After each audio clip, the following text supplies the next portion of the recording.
As October 2025 came to an end, astronomers were tracking an interstellar object called 3i Atlas as it swung around the sun. It had just passed its perihelion, the point closest to the sun, and something strange happened. Instead of dimming or breaking apart like most comets do, it brightened sharply and turned blue, even bluer than the sun itself. For scientists, that made no sense. Normally, dust and cold rocks scatter sunlight in a way that makes an object look redder, but 3i Atlas was doing the opposite. It was behaving as if something inside it was generating power far hotter than any natural surface could. By late October, the object was hidden behind the sun from Earth's view. Normally, that would make it impossible to observe, but by what seemed like perfect timing, 3i Atlas moved through the fields of several space-based solar observatories: the Solar and Heliospheric Observatory, SOHO, the Stereo A spacecraft, and the new GOES-19 satellite. It all caught it passing near the sun. These satellites constantly monitor solar activity using instruments called coronagraphs, which block the sun's bright center so the cameras can capture faint features around it. In this case, those cameras happened to see something unexpected. In the data from September and October, 3i Atlas was seen brightening rapidly. The rise in light didn't follow the usual law for comets. Instead, its brightness increased as the inverse of its distance from the sun raised to the power of negative 7.5.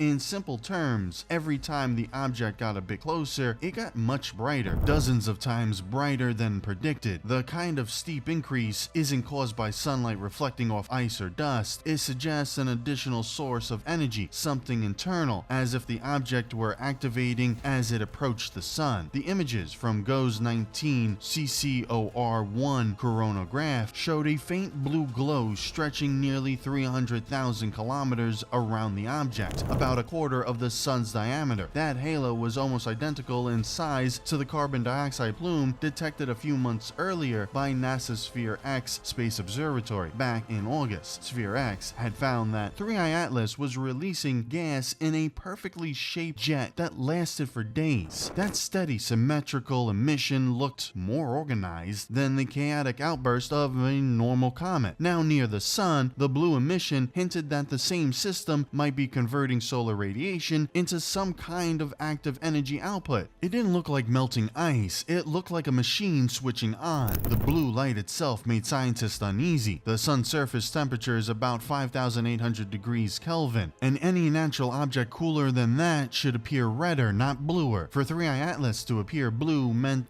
that its light wasn't just reflected, it was produced. Blue wavelengths come from hotter processes, from highly energized electrons or plasma fields. On Earth, we see that kind of color in lightning, welding arcs, or ion thrusters, not in freezing lumps of rock. The only natural things that glow bluer than the sun are stars and fusion reactions. So what could make an interstellar object radiate that way inside the sun's corona, a region already heated to millions of degrees? The geometry of its path made the situation even stranger. While it was invisible from Earth, 3i Atlas passed exactly through the viewing zones of multiple space telescopes. Some astronomers called it luck, others found it suspiciously precise. If someone wanted to ensure an object remained visible to human instruments while skimming close to the sun, this would be the perfect route. It's the kind of maneuver you'd expect from something guided, not random, a trajectory chosen to show itself, or perhaps to use the sun as a source of power. When all the data were combined from Stereo A, SOHO, and GOES-19, the light patterns looked coordinated. Instead of random bursts of brightness, there were waves, pulses moving outward from the center. It was as though the object was responding to the increasing intensity of sunlight, regulating how much energy is absorbed and emitted. Some researchers even described it as if the object were breathing light. Nothing in known comet physics produces that pattern. Avi Loeb, the Harvard astrophysicist who first raised questions about interstellar visitors like Oumuamua, described this as yet another anomaly. By his count, 3i Atlas now had 9 unusual traits that defied normal explanations: its acceleration without visible jets, its reverse tail, its lack of dust, its precise orbital geometry, its strange emission patterns, and now its color being bluer than the sun. Each of these could maybe be explained away individually, but together they painted a picture of something that didn't behave like a comet at all. After it passed behind the sun on October 21, 3i Atlas began to move back into the night sky, where it will become visible visible again in December 2025. It is expected to reach its closest point to the Earth around December 19th. At that time, both the Hubble and James Webb Space Telescopes will be able to observe it directly. Astronomers hope to measure its true composition and energy output, but many already suspect it will come out of perihelion brighter than it went in. That would be another blow to the natural comet theory, since comets typically lose mass and dim after such close solar encounters. The brightness curve is another clue. Normal comets brighten at a slow, predictable pace as sunlight heats their icy surfaces and releases gas and dust. 3i Atlas's light increased so sharply that the only reasonable explanation would be a mechanism actively generating light or expanding an energy field. In engineering terms, it looked like a power ramp, as if an internal system were increasing its output in propulsion to the sun's radiation. The correlation was almost perfect. When solar intensity rose, 3i Atlas brightened instantly. When it leveled off, the glow steadied. No lag, no chaos, just precision. The more closely scientists examined the blue emission, the less it looked like reflected sunlight and the more it resembled plasma activity. Blue light corresponds to shorter wavelengths and higher energy transitions. To produce it, electrons must be accelerated to extreme speeds. That's what happens in fusion reactors or in ion engines, not in rock or ice. The structured halo seen around 3i Atlas could be the result of electromagnetic fields shaping particles, fields that maintain order rather than random outgassing. It was as though the object wasn't fighting the sun's heat but using it. If we stop assuming it's a natural body, the evidence starts to make sense. The strange acceleration could come from controlled propulsion. The blue light could be waste heat or re-radiated energy. The symmetrical halo could be a magnet shield, and the perfect orbital geometry could be guidance, an intentional path that allowed it to recharge near the sun before heading back into interstellar space. In that light, 3i Atlas begins to look less like debris and more like a probe. This isn't science fiction. It's based on data collected by multiple spacecraft operated by NASA and other agencies. Every camera saw the same thing: a small object crossing the sun's glare, brightening with impossible intensity and radiating blue light like no ordinary comet could produce. Loeb and his team didn't declare it artificial, but they acknowledged the evidence doesn't fit known models. The key question they raised was direct. Could 3i Atlas be using a power source hotter than the sun? It's a bold thought. A structure capable of harnessing solar energy directly, absorbing, amplifying, and emitting it would explain everything the telescope saw. The only problem is admitting what that means. It would suggest the presence of technology not from our solar system, something engineered for endurance and precision far beyond human capacity. When 3i Atlas reappears in December twilight, amateur astronomers around the world will point their telescopes toward it. Some expect to see a fading fragment of dust. Others believe it will shine brighter, its surface intact, its halo once again glowing faintly blue. If it survives its close solar pass without breaking apart, that alone would be proof of extraordinary resilience. Few comets survive such heat, but a machine could. For now, it continues to drift away from the sun, silent and bright, carrying its secrets with it. Maybe it's just another strange rock from deep space, shaped by forces we don't fully understand. Or maybe it's something built, an artificial visitor that came close to the sun, not by accident, but for purpose. If that's true, the moment we see it again might be the first time humanity watches an alien probe returning from a solar recharge. Whatever the truth turns out to be, the data speak clearly. 3i Atlas is not behaving like anything natural has shown before. It glows too brightly, shines too blue, and acts too precisely. And as Avi Loeb himself put it, we must now ask the question no one expected to ask so soon. Does it employ a power source hotter than the sun? So what do you think? Comment your thoughts below, and don't forget to like and subscribe for more updates of 3i Atlas.